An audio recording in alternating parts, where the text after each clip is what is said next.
Friends, welcome to Kusum classes. तो बच्चों, आज की इस वीडियो में हम करेंगे क्लास 7th की मैथ एक्सरसाइज 9.1 का क्वेश्चन 6 करेंगे बच्चों हम। ठीक है, तो क्वेश्चन 6 देखते हैं बच्चों हमारा क्या है।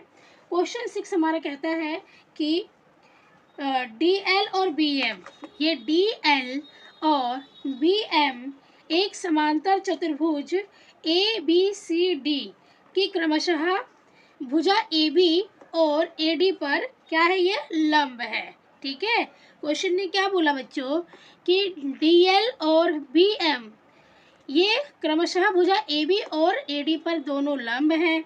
ठीक है, यदि समांतर चतुर्भुज का क्षेत्रफल, इसका क्षेत्रफल बच्चों अगर 1470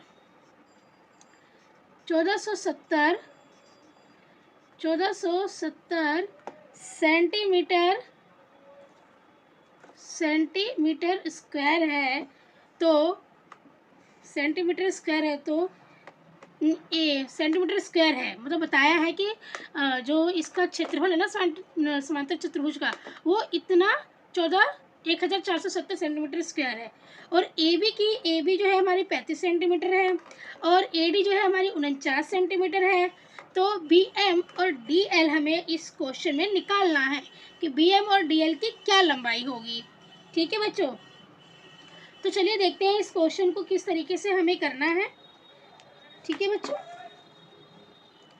सबसे पहले हम, आपको पता है कि समांतर चतुर्भुज का क्षेत्रफल तो हमें दे रखा है, लेकिन हम सूत्र इसी का यूज करेंगे। समांतर चतुर्भुज का, समांतर चौका मतलब है समांतर चतुर्भुज का जो क्षेत्रफल का फार्मूला होता है उसी का ही यूज करेंगे। फार्मूला क्या होता है, आधार गुणे ऊंचाई। ठीक है, इसी फार्मूले का हम इस क्वेश्चन में यूज करेंगे बच्चों। ठीक है, तो देखिए सबसे पहले हम ये डी एल की लंबाई निकालते हैं। ठीक है, डी एल की लंबाई, तो हमें क्या क्या चीज़ दी हुई है पहले हम ये लिख लेते हैं। तो हमें लिखते हैं समांतर चतुर्भुज ए बी सी डी में। ठीक है, हमें क्या दे रखा है, हमें क्षेत्रफल दे रखा है यहाँ पे 1470 सेंटीमीटर स्क्वायर। ठीक है,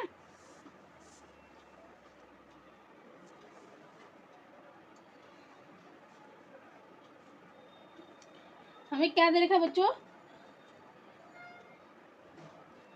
क्षेत्रफल इतना दे रखा है।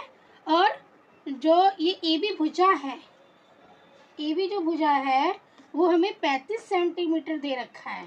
ठीक है, 35 सेंटीमीटर। अब ए बी पर हमारी डी एल लंब है, तो इसका मतलब आधार जो है हमारा वो ए बी हो जाएगा।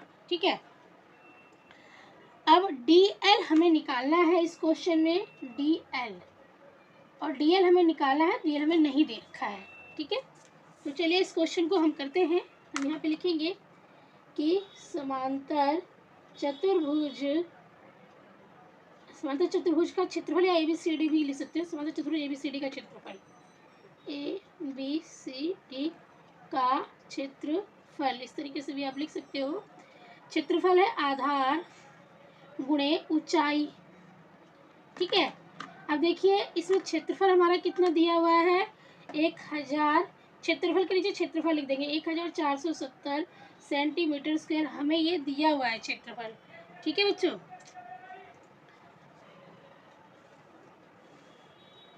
ये सेंटीमीटर स्क्वायर मत लगाइए, बाद में लगा देंगे हम आंसर में ही। ठीक है, आधार कितना है हमारा 35, और ऊंचाई हमें निकालनी है। ऊंचाई हमारी डी एल, हमने डी एल लिख दिया। ठीक है, अब हम क्या करेंगे, डी एल हमें निकालना है बच्चों, तो डी एल को हम यहीं रहने देंगे। ठीक है, 1470 बटे में ये 35 यहाँ आ जाएगा, मैंने 70 गलती से लिख दिया। ठीक है, 35 आ जाएगा।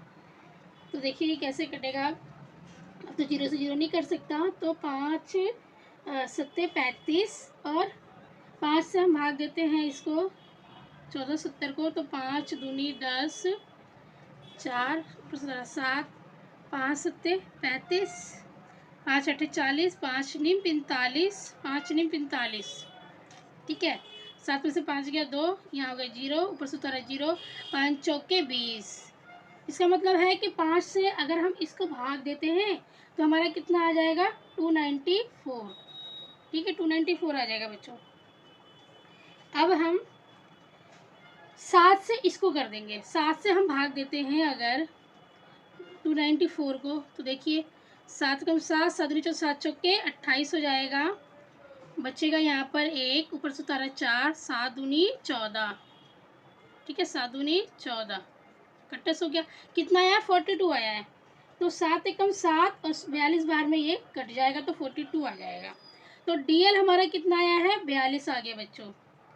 तो यहाँ पे हमारा कितना आया है 42 सेंटीमीटर आया है। और ये डीएल मतलब क्या ऊंचाई, डीएल हमारी क्या थी ऊंचाई थी, तो डीएल हमारा कितना आ गया 42 सेंटीमीटर आ गया। ठीक है बच्चों, तो ये तो हो गया इसका डीएल की लंबाई। अब हम करेंगे इस बीएम की लंबाई हमें निकालनी है बच्चों। ठीक है, तो बीएम की लंबाई हमें निकालनी है, तो इसको भी हम इसी तरीके से करेंगे जैसे हमने ये वाला किया है। यहाँ पर हम लिखेंगे समांतर चतुर्भुज का क्षेत्रफल बराबर कितना, आधार गुणे ऊंचाई। ठीक है, अब क्षेत्रफल तो उतना ही रहेगा जितना हमें दिया हुआ 1470। क्षेत्रफल में कितना दिया हुआ था 1470 दिया हुआ था। क्षेत्रफल मतलब होता है इसके अंदर का एरिया।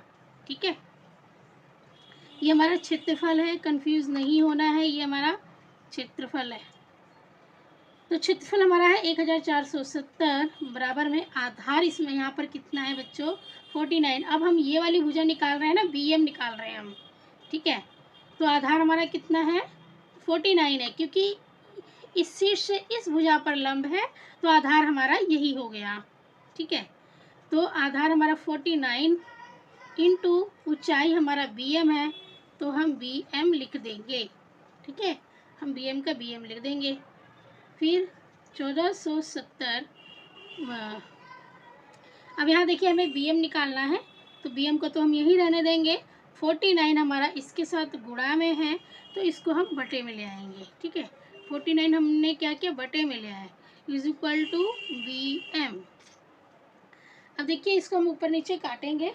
ठीक है, पहले हम देखते हैं 7 से तो कट जा रहा है ये, 7 7 49, और यहाँ पे 7 दूनी 14, फिर 7 एकम 7 और ये 0।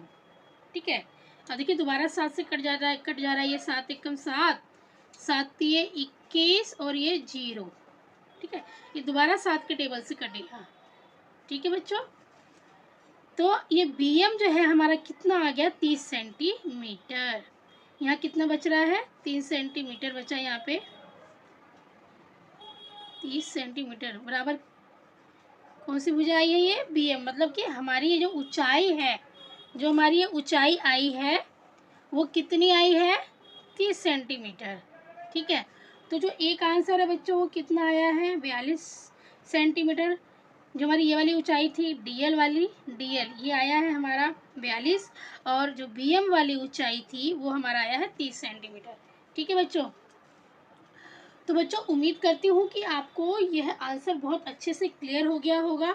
ठीक है, अगर आंसर अच्छे से समझ में आया है, आपको वीडियो अच्छी लगी है, तो प्लीज़ चैनल को सब्सक्राइब करके बेल आइकन पर प्रेस कर लेना और वीडियो को लाइक ज़रूर कर देना बच्चों, ताकि जब भी मैं कोई भी क्वेश्चन अपलोड करती हूँ तो उसका नोटिफिकेशन जो है आपके पास सबसे पहले पहुँच जाए। ठीक है, और वीडियो अच्छी लगी तो लाइक ज़रूर करना है, और अगर आपको यूज़फुल लगती है वीडियो तो अपने जो आपके हिंदी मीडियम के दोस्त हैं उनके साथ आप इसको शेयर भी कर सकते हो।